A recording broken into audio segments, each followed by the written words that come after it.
40대 방송인이자 유명 개그맨의 이름을 팔아먹방 사기를 벌인 사건이 큰 파장을 일으키고 있습니다.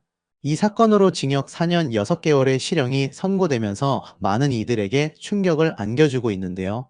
특히 연예인을 동원한 홍보를 미끼로 삼았다는 점에서 그 수법의 교활함과 피해 규모의 심각성이 더욱 부각되고 있습니다. 과연 이 사건의 배후에는 어떤 진실이 숨어 있을까요? 그리고 이 사기극에 연루된 사람들은 누구일까요? 이 사건은 40대 유튜버 A씨가 개그맨 먹방을 활용한 홍보를 내세워 전국 각지의 음식점과 카페, 상인들을 상대로 사기를 벌인 것으로 알려져 있습니다.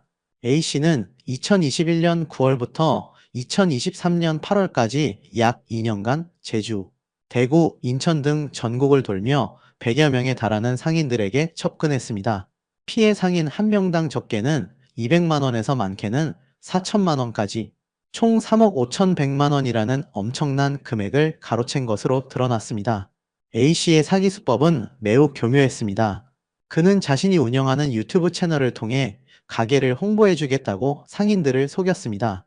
특히 KBS 공채 출신 개그맨 등 유명인들이 출연한 먹방 영상을 보여주며 신뢰를 쌓았습니다. 유튜브 방송을 통해 가게를 홍보해주겠다. 개그맨들이 직접 출연하는 먹방 영상을 제작해주겠다는 달콤한 말로 상인들을 현혹했죠. 홍보 영상 제작 및 송출 비용 명목으로 돈을 먼저 요구한 뒤 실제로는 약속을 지키지 않고 잠적하는 방식으로 사기 행각을 이어갔습니다. 개그맨이 가게 홍보해 줄게라는 말에 속아 넘어간 제주 상인만 해도 75명에 달한다고 하니 그 피해 규모가 얼마나 광범위한지 짐작할 수 있습니다. 이 사건이 알려지자 네티즌들은 즉각적으로 뜨거운 반응을 쏟아냈습니다. 가장 먼저 터져나온 반응은 피해 상인들에 대한 깊은 안타까움과 가해자 A씨에 대한 거센 비난이었습니다. 어렵게 가게를 운영하는 상인들의 절박한 마음을 이용해 돈을 갈취했다는 사실에 많은 이들이 분노를 금치 못했습니다. 온라인 커뮤니티와 뉴스 댓글창에는 자영업자들, 등골 빼먹는 악질적인 범죄, 벼랑 끝에 몰린 상인들에게 너무나 잔인한 짓, 선량한 사람들의 피땀을 갈취한 파렴치한 행위 등 가해자를 향한 격렬한 비판의 목소리가 쏟아졌습니다. 특히 소규모 자영업자들이 코로나19 팬데믹으로 인해 극심한 어려움을 겪고 있는 상황에서 유명인을 이용한 허위 홍보로 그들의 마지막 희망마저 짓밟았다는 점이 국민적 공분을 샀습니다. 일부 네티즌들은 단순히 A씨 개인의 일탈을 넘어 이번 사건이 연예계 전반의 불신을 조장하고 있다는 우려를 표하기도 했습니다. 유명인 얼굴마담 세워서 사기치는 수법이 너무 뻔하다. 연예인들도 제대로 확인 안 하고 출연한 거 아니냐는 비판과 함께 연예인들이 출연하는 콘텐츠에 대한 검증의 필요성을 제기하는 목소리도 높았습니다. 이는 유명인의 공신력을 악용하여 벌어진 범죄에 대한 대중의 불신이 얼마나 깊은지를 보여주는 단면입니다. 물론 이번 사건과 관련하여 아직 명확하게 드러나지 않은 부분들에 대한 음모론도 조심스럽게 제기되고 있습니다. 현재 A씨는 QX 기획이라는 법인 명의로 활동한 것으로 추정되고 있습니다. 과연 A씨 단독으로 이러한 대규모 사기를 기획하고 실행할 수 있었을지에 대한 의문이 커지고 있습니다. 일각에서는 A씨 뒤에 더 큰 배후 세력이 존재하는 것이 아니냐는 의혹을 제기하고 있습니다. 혹은 단순히 A씨의 단독 범행이라기보다는 복수의 공범이 존재할 가능성도 점쳐지고 있습니다.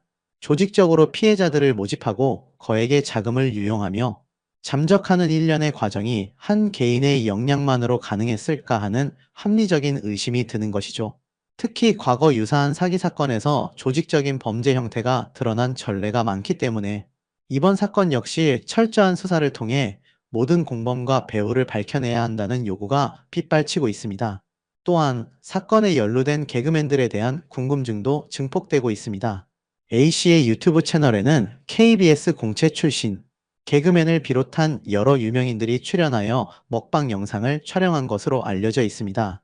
현재 네티즌의 추정으로는 MBC 공채 개그맨 박모 씨가 포함되어 있었다고 하는데요. 그 또한 해당 채널 운영자에게 출연료를 한 푼도 받지 못했다고 전해지고 있습니다. 네티즌들은 해당 방송에 나온 개그맨들은 누구인가? 그들은 이 사기 행각에 대해 전혀 몰랐을까? 혹시 단순 출연을 넘어 모종의 개입이 있었던 것은 아닌가? 등의 의문을 제기하며 이들에게도 최소한의 도의적 책임은 물어야 한다는 목소리를 내고 있습니다.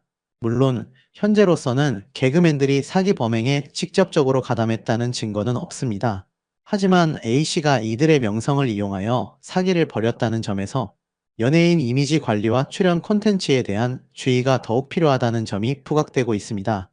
만약 개그맨들이 해당 사건에 대해 전혀 알지 못하고 단순 출연만 했다고 하더라도 그들의 명예가 실추될 수 있으며 대중의 불신을 피할 수 없을 것입니다.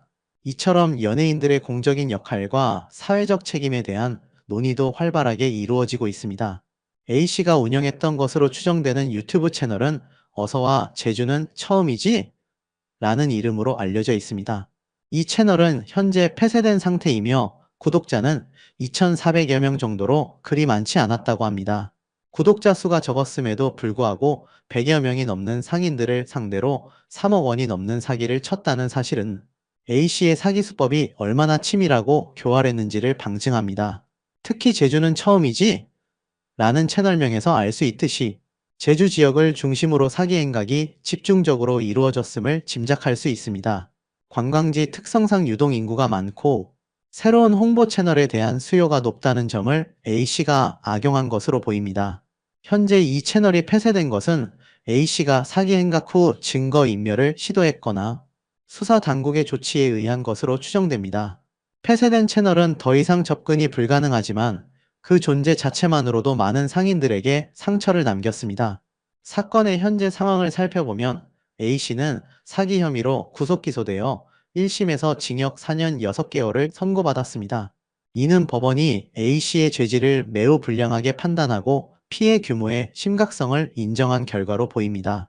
그러나 현재 검찰과 A씨 모두 항소하여 2심 선고를 앞두고 있습니다. 검찰이 항소한 것은 1심 형량이 A씨의 죄에 비해 낮다고 판단했거나 추가적인 혐의를 입증하기 위한 것으로 보입니다. 반면 A씨가 항소한 것은 자신의 형량을 줄이거나 무죄를 주장하기 위함일 것입니다. 2심 재판 결과에 따라 형량이 가중되거나 감형될 수도 있기 때문에 많은 이들이 이 사건의 최종 결과를 주시하고 있습니다. 특히 피해 상인들은 2심에서도 A씨에게 합당한 처벌이 내려지고 자신들의 피해가 제대로 보상받을 수 있기를 간절히 바라고 있습니다. 이번 사건은 우리 사회에 여러 시사점을 던져주고 있습니다. 첫째, 유명인의 이름을 팔아사기를 치는 범죄에 대한 경각심을 일깨워 주었습니다. 단순히 유명인이 등장한다고 해서 무조건 신뢰하기보다는 해당 콘텐츠의 실체와 배경을 면밀히 검토하는 신중함이 필요하다는 것입니다. 특히 온라인 플랫폼을 통한 홍보나 투자는 더욱 주의를 기울여야 합니다. 둘째, 어려운 시기에 절박한 사람들의 심리를 악용하는 범죄에 대한 강력한 처벌의 필요성을 재확인시켜 주었습니다. 취약계층을 노린 사기는 그 어떤 범죄보다 비난받아 마땅하며 법적인 처벌 또한 더욱 엄중하게 이루어져야 합니다. 셋째, 유튜브 등 뉴미디어 플랫폼의 사회적 책임에 대한 논의를 촉발했습니다. 플랫폼은 범죄에 악용되는 것을 막기 위한 자체적인 검증 시스템을 강화하고 불법 콘텐츠에 대한 신속한 조치를 취해야 할 책임이 있습니다. 결론적으로 40대 개그맨 먹방 사기 사건은 단순히 한 개인의 범죄를 넘어 우리 사회에 만연한 사기 범죄의 심각성을 보여주는 단면입니다. 피해자들의 고통과 분노, 그리고 사건을 둘러싼 여러 의혹들은 이 사건이 단순한 해프닝으로 끝나서는 안 됨을 시사합니다. 철저한 수사를 통해 모든 진실이 밝혀지고 가해자에게는 합당한 처벌이 내려지며 피해자들에게는 실질적인 보상이 이루어지기를 기대합니다. 또한 이번 사건을 계기로 유사 범죄가 재발하지 않도록 사회 전체의 경각심이 높아지고 관련 제도가 더욱 보완되기를 바랍니다. 우리는 이 사건을 통해 유명인의 영향력과 온라인 플랫폼의 특성, 그리고 어려운 시기 자영업자들의 고충을 다시 한번 되새겨 보아야 할 것입니다. 국민들의 지속적인 관심과 감시가 필요한 때입니다.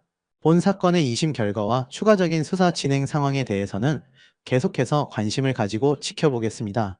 이 사건이 정의롭게 해결되기를 진심으로 바랍니다.